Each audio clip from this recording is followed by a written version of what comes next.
Okay, great. Thank you. Maria, have some water. Uh, okay. Jennifer, anything from your team before we go to public comment?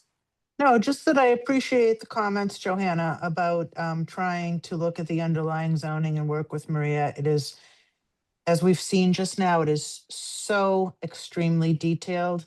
I don't want to say it's no wonder nothing's been built under this zoning, but I will work with the team as we have been to try to come into compliance as much as possible. And there were quite a few areas that are already compliant under this zoning. And we'll continue to look at that. And my hope is that during the working groups with Davis Square Architects, we will get even closer, but there will be waivers, especially with respect to height, maybe setbacks, maybe the bicycle parking, maybe the electric vehicle issues. On the stormwater, we're confident that the existing site compared to what's going to be there will be an improvement for infiltration. So we're excited about that. And then we'll also be sure to provide the calculations and more of the dimensional information that Maria has asked for on setbacks as well as open space calculations. Great. Thank you, Jennifer. Randolph, Sure. do you have a question or a comment before we go to public comment? Yes, it's just a quick one, and Jennifer actually started answering it. My question was going to be, if this project goes through the usual steps with a architectural peer reviewer, how soon does that start? We would be scheduling design peer review for March, or actually, if you can't do March 25th, it would have to be later. But the next hearing would be design peer review, Yep. And then Thanks. the board would give a directive. And if I could just say one thing, Johanna, and I hope I'm not talking out of turn.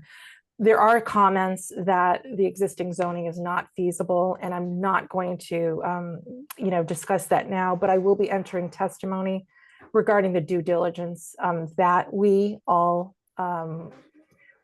really underwent, all the studies, including pro formas. It has no bearing on a 40B, but I think it's really unfair to really throw shade on the zoning as if, we came up with just really our design desires without looking at feasibility and housing costs.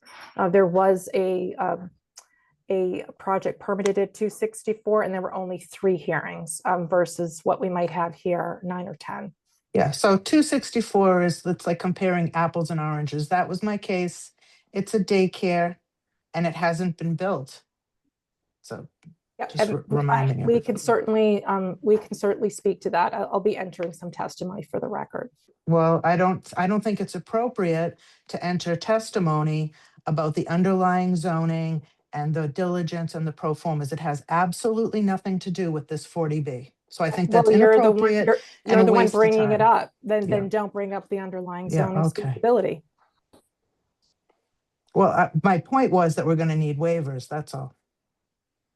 Okay, and as anticipated, I mean, I think we've all seen enough 40Bs come through town that, we reasonably can expect that there will be waivers requested, and we will take up those waivers in due course. But I think, again, the sentiment remains the same, which is, on this and any other project, the closer a 40B project, even if it doesn't have to, can come to, conforming to and respecting our zoning, the happier everyone is. So, Jennifer, I know you and your team will make every effort to do so. And, let this just be an extra reminder that we really appreciate it when applicants are able to do that. Absolutely.